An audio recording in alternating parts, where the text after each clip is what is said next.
Il y a 6 semaines, j'étais en week-end en Espagne et il s'avère qu'on est tombé sur un parc de street workout dans lequel j'ai eu envie de filmer une vidéo. Dans cette vidéo, j'ai non seulement remarqué que j'avais perdu énormément de niveau, mais en plus de ça, j'ai remarqué que j'avais pris en masse grasse et perdu en masse musculaire. Mon physique ne me plaisait plus du tout. Et tu l'as deviné en cliquant sur cette vidéo, j'ai décidé de tout reprendre en main, que ce soit pour performer à nouveau ou avoir à nouveau un physique qui me plaît. Je vais t'expliquer ce que j'ai mis en place avant de te montrer à la fin de cette vidéo le résultat de tous ces efforts. Donc je t'avouerai que je suis assez fier. Je vais commencer par quelque chose qui me paraît important, ce physique ne me plaisait pas. Ça veut pas dire que c'est un mauvais physique, ça veut dire que je me plaisais pas dedans. Être sec au quotidien, ça m'apporte quelque chose de fou niveau confiance en moi et niveau énergie. Et en plus de ça, j'ai un sport au poids de corps, du coup c'est hyper important pour moi de rester le plus sec possible à l'année. Bon alors concrètement, ce que je voulais c'était me remuscler et sécher et du coup je vais t'expliquer ma stratégie. Déjà pour perdre du gras, il n'y a qu'une seule chose à faire, un déficit calorique. C'est-à-dire consommer moins de calories que tu n'en dépenses. Donc pour ça, soit tu diminues ton apport, soit tu augmentes ta dépense. Et moi, j'ai décidé de trouver un juste équilibre entre les deux. Déjà, la reprise sérieuse de l'entraînement allait changer pas mal de choses. Pour contextualiser, suite à une blessure et aux diverses maladies d'hiver, je me suis rendu compte que mon niveau avait vraiment pas mal chuté. Et c'est un cercle vicieux parce que ça coupe l'envie de s'entraîner et se forcer sans y mettre d'intention me donnait l'impression de perdre mon temps parce que je régressais en m'entraînant. Donc reprise sérieuse de l'entraînement et en plus de ça, instauration des 10 000 pas par jour. Pourquoi ? Pour plein de raisons en fait. Déjà pour ma santé articulaire, parce que mis à part dans mes entraînements, je mobilise très peu mes articulations. En plus de ça, ça augmente pas mal ma dépense calorique et ça me permet de manger plus. En vrai, ça augmente de 400 à 600 kcal par jour, donc ça fait de quoi se faire plaisir. Il y a pas mal d'études qui ont montré que faire 10 000 pas par jour, ça prévenait en plus de pas mal de maladies chiantes comme de l'hypertension, de problèmes cardiovasculaires, etc. Mais en gros, ça augmente ta longévité. Et si quand je t'ai parlé du meilleur moyen pour perdre du poids et du gras, t'as pensé au cardio, et sache que c'est pas forcément le meilleur moyen et c'est pas ce que je recommanderais dans tous les cas. Faut que tu saches que quand tu pratiques une activité cardio, donc tout ce qui est entraînement à haute intensité, footing, tout ça, tu vas ajouter une contrainte supplémentaire à ton corps à laquelle il aura besoin de récupérer. Ça veut dire que ça va venir entraver ta récupération de tes autres entraînements. Donc si tu as un objectif de performance, c'est peut-être pas nécessaire de te rajouter une contrainte supplémentaire.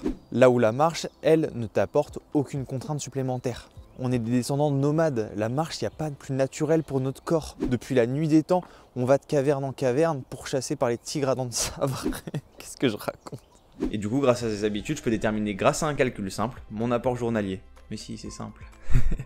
Non, en vrai, regarde, je suis sympa, je t'ai mis un tableau Excel dans la description. Tu le télécharges, tu rentres ta taille, ton poids, ton âge et tous les calculs sont faits pour toi.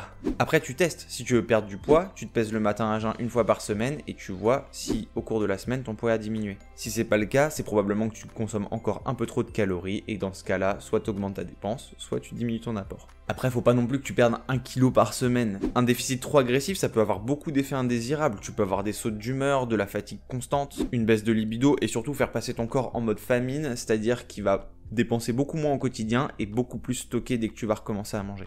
Et comme pour tout objectif, faut que tu t'attendes à ce qu'il y ait des semaines de stagnation. C'est normal, faut pas se décourager. Moi, tout ce qui m'importe, c'est de me coucher le soir en me disant que j'ai fait tout ce qui était en mon possible pour la réalisation de mon objectif. Donc tant que t'as fait le taf, tu peux être fier de toi. Bon, ce qu'il faut savoir, c'est que je consomme 2600 à 2700 kcal par jour. Je sais que ça peut paraître beaucoup, mais il faut savoir que du coup, je marche beaucoup, je m'entraîne beaucoup, je suis grand en plus, ça joue, je suis hyper musclé. Putain, le mec insupportable. Dans ces 2600 kcal, j'apporte ce que je veux à mon corps et sache que je me frustre pas du tout. Ce qui m'importe à la fin de la journée, c'est d'avoir eu mon apport en calories et d'avoir l'apport en protéines nécessaire pour soit limiter la perte de masse musculaire ou soit permettre son développement. Petite parenthèse, je mange bien quand même. Si tu as suivi mes petites explications, tu as compris que tu peux perdre du poids en mangeant McDo. Et ce n'est pas ce que je te recommande. Les nutriments que tu apportes à ton corps sont hyper importants, donc vraiment prends soin de bien manger. Si je devais te recommander de bannir un seul aliment, ça serait l'alcool parce que ça va avoir un impact négatif sur ta récupération. Du coup, notamment sur 3 grands points. L'alimentation, parce que ça va réduire l'absorption de tes nutriments. Ça va dégrader la qualité de ton sommeil. Et ce qu'il faut savoir, c'est que déjà l'alcool en lui-même va réduire tes taux de testostérone, mais le manque de sommeil aussi va réduire tes taux de testostérone. Et ta testostérone, c'est ce qui permet de prendre du muscle et de perdre du gras. En plus de ça, ça va te déshydrater. L'hydratation, c'est hyper important pour la récupération. Ça va limiter tes performances du coup par la baisse de la testostérone. Enfin bref, un gros cercle vicieux que tu préfères éviter. D'ailleurs, pour mon objectif, je m'assure d'avoir mes 8 heures de sommeil, hyper importantes. Du coup, elles sont à la fois essentielles pour mon objectif de performance et pour mon objectif de prise de masse musculaire et de perte de masse grasse. Bon, quand tu dois perdre du poids ou du gras, tu dois baisser tes calories, ça, ok. Maintenant, quand tu manges 3 fois par jour et que en plus tu grignotes ton repas, en réalité, t'atteins très vite cet apport calorique. Si t'es dans ce cas, j'ai un truc pour toi, le jeûne intermittent. Ce qui n'a rien à voir avec le jeûne intermittent du spectacle. Elle est vraiment pas ouf celle-là. Le schéma le plus connu, c'est jeûner 16 heures par jour, donc en général de 20h à midi. Et tu vas donc répartir tes calories sur les 8 heures restantes en faisant 1, 2, 3 repas, ça c'est vraiment comme tu veux. Perso, je fais qu'un repas le soir, où je mange mes 2700 kilocalories. Je sais que vous avez plein de questions par rapport à ça, mais je pense que j'en ferai une vidéo plus complète dédiée à ce sujet-là. Mettez vos questions en commentaire, comme ça vous êtes sûr que j'oublie rien. Bon, les gens vantent plein de mérites au jeûne intermittent, et je vais te dire ce que je pense de chacun. Une sécrétion plus importante de glucagon, qui est une hormone qui va en gros permettre à ton corps de plus utiliser les graisses pour fonctionner. Effectivement, plus je jeûne, pour un même apport calorique, plus j'ai l'impression de sécher vite. Après, j'ai aucune preuve ni mesure, peut-être lié à la sensation de se sentir plus léger aussi, mais je trouve ça agréable, et même si c'est placebo, ça me va. Les gens vantent une amélioration de la santé cardiaque et du cerveau, bon ça je peux pas te donner mon avis là-dessus, mais écoute, si c'est vrai, tant mieux. Une réduction de l'inflammation, ça je la ressens, parce que quand j'ai des tensions qui apparaissent, ça dure beaucoup moins longtemps que d'habitude. Après, est-ce que c'est placebo? Peut-être aussi. Quoique même pas, parce que j'avais remarqué que mes douleurs restaient moins avant de savoir que le jeûne avait un rôle sur l'inflammation. Les gens vantent aussi une augmentation de la longévité, ça j'ai vu les études, et les études l'ont montré sur des souris, mais pas sur des humains, parce que ça n'a pas été fait à assez long terme. Et les gens vantent aussi une perte de poids. Évidemment, si tu consommes des calories sur une plage horaire plus restreinte, tu auras tendance à moins consommer. Après, si tu te gaves autant que sur une journée complète sur 8 heures, ça changera absolument rien en fait. Mais du coup, vu que tu as tendance à manger moins, si tu es quelqu'un qui a la flemme de compter ses calories, ça peut être une très bonne alternative. Bon, maintenant, si tu veux te muscler, faut comprendre une chose. Ton corps a besoin d'une contrainte mécanique à laquelle s'adapter. Je vais faire chiant mais rapide, tu vas voir. Quand tu imposes une contrainte à ton corps, ça va déclencher la stimulation de la protéine mTORC1, elle-même responsable de la production de nouveaux ribosomes qui sont hyper importants pour la synthèse des protéines.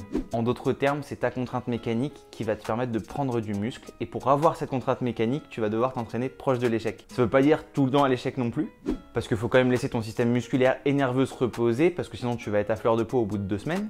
Mais moi, ce que je te recommanderais, c'est une tranche d'environ 1 à 5 répétitions de l'échec. Pourquoi tu me mords ?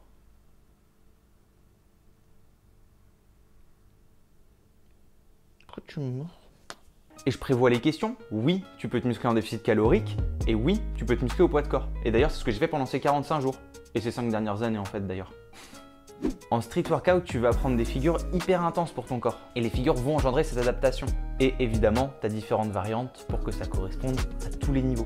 Et du coup, c'est le moment tant attendu de cette transformation en 45 jours, les résultats. Mais avant, si tu souhaites me remercier pour ce que je t'apporte à travers mes vidéos, sache que mettre mon contenu en avant de la manière dont tu le souhaites, ça peut être à travers un like, un commentaire, un partage, un abonnement. C'est le meilleur moyen de me remercier. Bon, passons aux résultats. J'ai repris au même endroit pour pas tricher sur la lumière et je t'avoue être très fier de ces résultats. Les 2 vidéos ont été prises dans les mêmes circonstances, c'est-à-dire espacées d'1 heure de mon entraînement. J'ai repris en masse musculaire, j'ai séché, j'ai des bien meilleures performances et beaucoup plus de confiance en moi au quotidien et ça se ressent énormément. J'ai plus ce petit soupir quand je passe devant ma glace et je suis fier de ce que j'ai accompli en plus du fait que c'est une des rares choses qu'on ne peut pas acheter. Si toi aussi tu veux faire une transformation similaire en 45 jours et que tu as besoin d'un cadre d'entraînement, je t'ai fait une formation qui reprend absolument tous les points que tu auras optimisés à travers des petites vidéos explicatives. Avec ces vidéos, tu retrouveras aussi un programme d'entraînement adapté à l'objectif d'augmentation de la masse musculaire et de perte de masse grasse. L'avantage de ce programme, c'est qu'il se réalisera au poids de corps comme moi je l'ai fait. Ça veut dire que si tu as un parc de street workout, t'as même pas besoin d'abonnement en salle de sport. Et si t'as pas de parc de street workout à côté de chez toi, tu pourras juste investir dans une barre de traction et une paire d'anneaux, ça te reviendra à approximativement 50 €. Et crois-moi, acheter ça, c'est un bon investissement. Pareil, tu auras des vidéos des exercices avec des options à la hausse et à la baisse en fonction de ton niveau. Je te fais une promo de 50% jusqu'au dimanche 14 avril, alors ne traîne pas, surtout que l'été approche, du coup c'est vraiment le moment ou jamais. Pour ça, tu utiliseras le code JUKEN22 et le lien de mon programme sera dans la description. Pareil, fais-toi un avant-après, que tu suives le programme ou non d'ailleurs. C'est mon objectif principal d'aider les gens à progresser, du coup quand j'ai vos retours de coaching ou que sur Insta je reçois des messages de gens qui sont mis au sport grâce à moi, ça me fait trop plaisir. Allez, si t'as raté la promotion, pas de panique, t'auras aussi le lien de ma newsletter dans la description. J'envoie tous les vendredis des petits conseils exclusifs et des petites promotions aussi de temps en temps. J'espère que ce que je t'ai apporté dans cette vidéo valait ton temps. Maintenant, c'est à toi de jouer et de faire la meilleure transformation possible. Moi, je te laisse t'abonner si mes vidéos te plaisent et je te dis à bientôt.